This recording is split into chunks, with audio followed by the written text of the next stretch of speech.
This is the Garrett Ace 300i, a very economical detector with powerful features to help you find more coins, jewelry, and artifacts. The Ace 300i includes digital target ID with a large 0 to 99 scale for more target information, an 8 kHz frequency for improved sensitivity on low and medium conductivity targets like gold and lead, a new 7-inch by 10-inch concentric search coil offering excellent coverage and depth, and adjustable frequency to help eliminate electrical interference or other detectors in competition hunts, cam locks for increased stem stability, and a sharp, responsive pulse width modulation audio. The Ace 300i includes 3 free accessories: Garrett volume control headphones, an environmental cover-up to protect the control box from rain, dust, and mud, and a coil cover to protect your search coil from scratches and chips during use.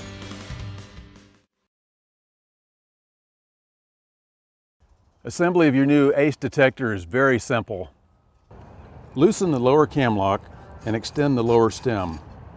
Insert the mounting washers. Connect the search coil to the stem and hand tighten the wing nut.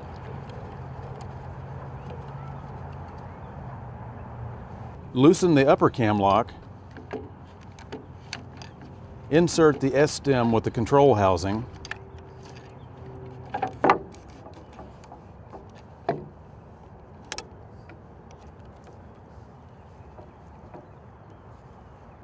Adjust the lower stem to a comfortable height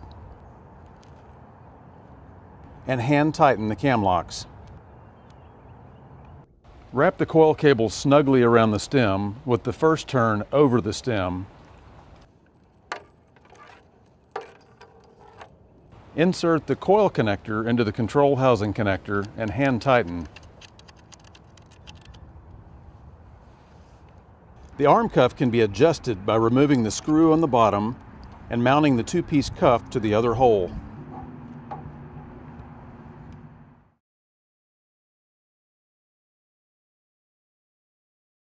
To power on the detector, simply press the power button. To power off, press the power button again. To restore your detector to factory settings, simply press the power button and hold for about 5 seconds. When you hear that double beep, you'll see that it's moved to coins mode, which is the factory default setting. The Ace 300i also includes this battery level indicator. When it's down to only 1 bar remaining, it's time to change your batteries soon. Your Garrett Ace 300i is always going to indicate all targets that it encounters in the field, so it's important that you understand target ID. Let's take a look at that. The Ace 300i's target ID includes this legend at the top. Ferrous or iron items are going to indicate more toward the left side. Non-ferrous or more conductive items are going to indicate more toward the right side. This lower scale of pixels, you can see that they're all switched on. Everything is active. Nothing has been rejected. So I've got some targets on the ground so we can show more about target ID. Anything that's accepted in this range, you're going to get audio and also get the pixel at the top. But you'll also get that target ID pixel if it's rejected. You just don't hear the audio, but you still see that pixel up there in the upper left, indicating it's something that you rejected. If you also notice to the right, you're getting a depth indication. In this case, it's in 5 centimeter increments. So this item would be about 10 centimeters deep if I was going to dig for it. That's your third element. I've got another coin over here, an old bronze one.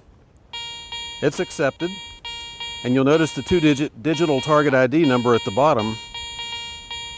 That's a more precise reading that corresponds with the upper row. So I know the depth, I've got a precise digital target ID number, and of course I've got my target ID pixel at the top. All this is the information that you get with the Ace 300's target ID. One thing to note on the depth indication, items that are very small, much smaller than a coin, may actually be sitting shallower than what they indicate. The other way around, items that are very large, much larger than a coin, may actually be sitting deeper than what they show. So keep in mind, this is based on coin-sized objects.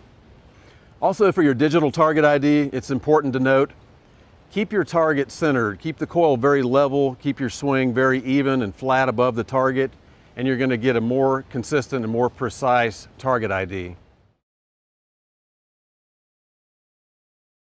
The Ace 300i makes 3 distinctive tones based on a metal's conductivity.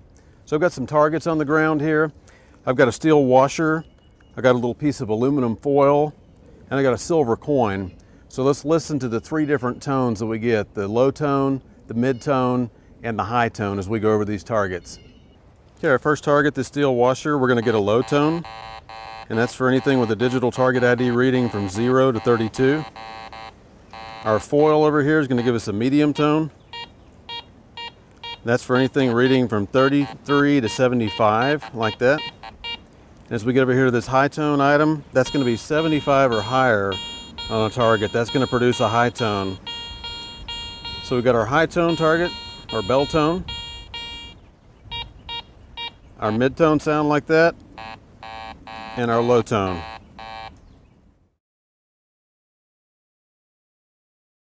Now let's take a look at the different discrimination patterns and other features of the Garrett Ace 300i. Use the mode plus or minus buttons to select between 4 preset discrim patterns, or create your own custom pattern. In zero disc, nothing is notched. All 12 pixels are active. Use this mode when a target signal is inconsistent or when you don't know exactly what type of metal you're looking for. In jewelry mode, it ignores most iron trash, but it will find rings, watches, bracelets, and other types of jewelry.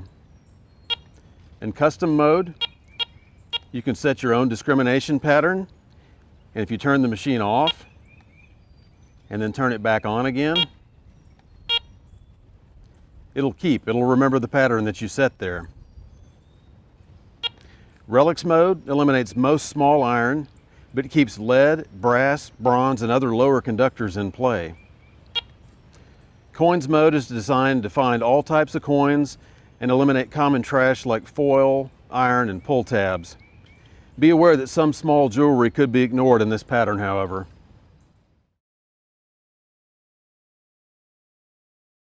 With notch discrimination, there's 2 ways to get rid of targets that you don't want to dig. For demonstration purposes, I've got this pull tab here. I'll just put this on the ground, and then we'll go over it, and I'll show you 2 different ways to notch that out and eliminate it. So here's our pull tab that we put down on the ground. Go over it, it's reading about 78. Normally I wouldn't notch something that high up, but just for demonstration purposes, and that's where this tab reads, I'm gonna go in, I can use my plus or minus buttons, move it around, and then push the elimination button down there to knock out that pixel, so that when I go back over it, it's silent. I still see the cursor, I'm getting a number, but I'm not hearing it because I'm notching out that particular tab. I can bring that pixel back into play, and if the cursor was not over it already, there's a second way you can notch out a trash target like that. Again, I'm encountering dozens of these tabs, let's say, that I've dug all day. I'm tired of it and I want to get rid of it. As soon as I hit another one that I don't want to dig, I've got that number up and I've got it highlighted, I can simply hit elim and knock out that pixel immediately. So now it's silent as I go back over it. Again, I still see the cursor, got a number, but it's silent. So there's 2 ways to notch out a trash target.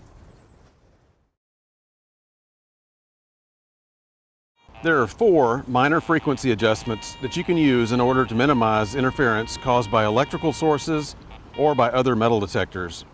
To switch frequencies, hold down the elim button and change the setting with the discrim plus or minus buttons. There are also 8 levels of sensitivity. Increase sensitivity when you're searching for a very small item or a very deep item.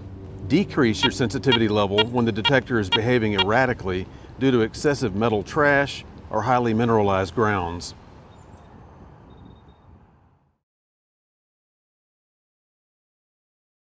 Your ACE detector includes an electronic pinpointing function. Accurate pinpointing is very important because it allows you to recover targets faster, to dig a smaller recovery hole, and to get on back to your business of finding more stuff that much quicker. So what we'll do here is I've got a coin and we'll just do a demonstration. I'm going to put this in the ground. I've already dug a hole here. So I'll put this coin a few inches in the ground here and I'll bury it back up. Get that out of the way. And I'll smooth out the dirt, push it back over it. And then I've got this little blue plastic chip. I'm going to put this over the top of where the target is just for demonstration purposes so you can better see how the pinpointing is working. So let's drop that in there. Okay, we've got our target we planted in the ground here, but let's just imagine we're out hunting and we hear a good target, what we think is a good target, and we decide we want to pinpoint. Well, to use our electronic pinpoint function, you kind of gauge about where that target is and then step to the side of it before you use pinpoint so you don't accidentally tune it out. Then press and hold down the pinpoint button. You'll see the letters PP for pinpoint come up. Then go back over that suspected target area. You'll hear louder audio and see more bars across the top as you get over your target. And when you're right over it centered the best, you get the most audio and the most bars. So not only this way, but go back and forth, kind of X marks the spot. Forward, backward, east, west, north, south, until you've got the strongest number of bars and the loudest audio, and you should be pinpointed right above your target. It's that simple.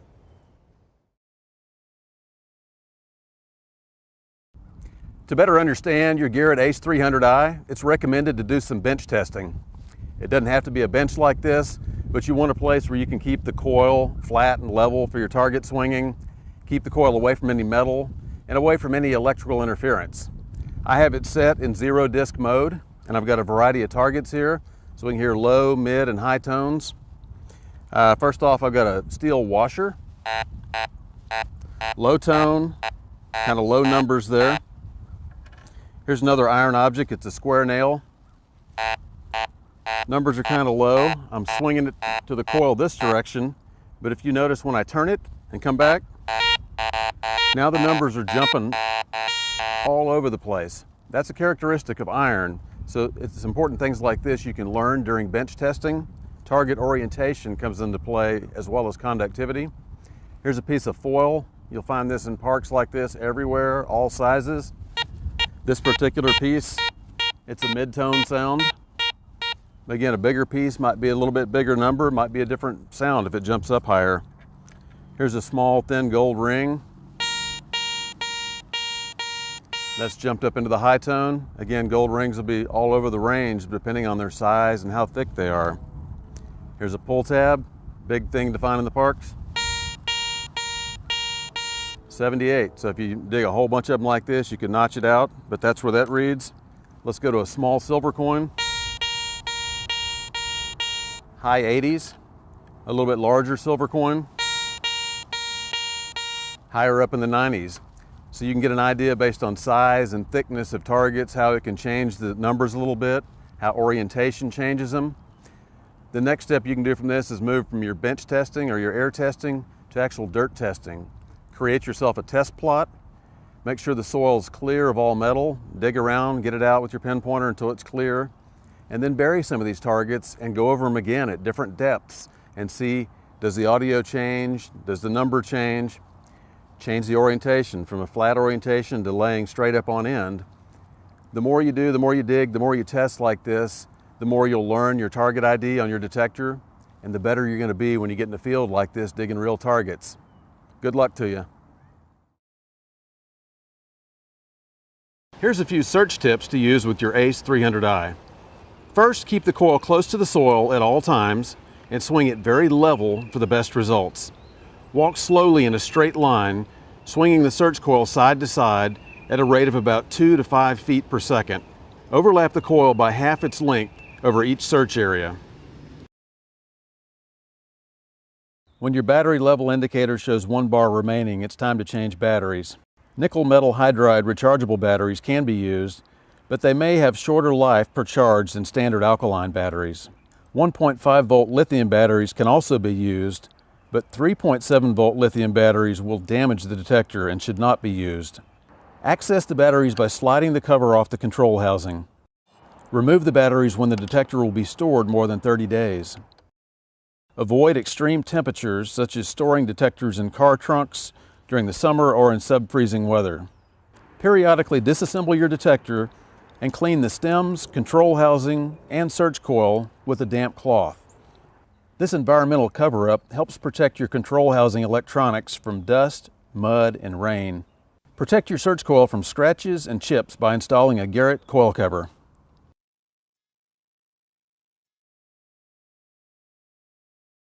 Expand your search options with one of these Ace series accessory search coils. This small Super Sniper coil and this 5x8 Double D coil are ideal for searching in tight areas and in separating numerous adjacent targets in trashier hunt sites. Larger concentric search coils provide the greatest detection depth and the largest possible detection fields. The Garrett Pro Pointer is highly recommended for all detectorists to speed their recovery of detected targets, to dig smaller recovery holes, and to identify multiple targets in close proximity. The Pro Pointer AT can even be used underwater to a maximum 10-foot depth. To learn more about your new Ace detector and to see the latest Garrett accessories, be sure to visit garrett.com.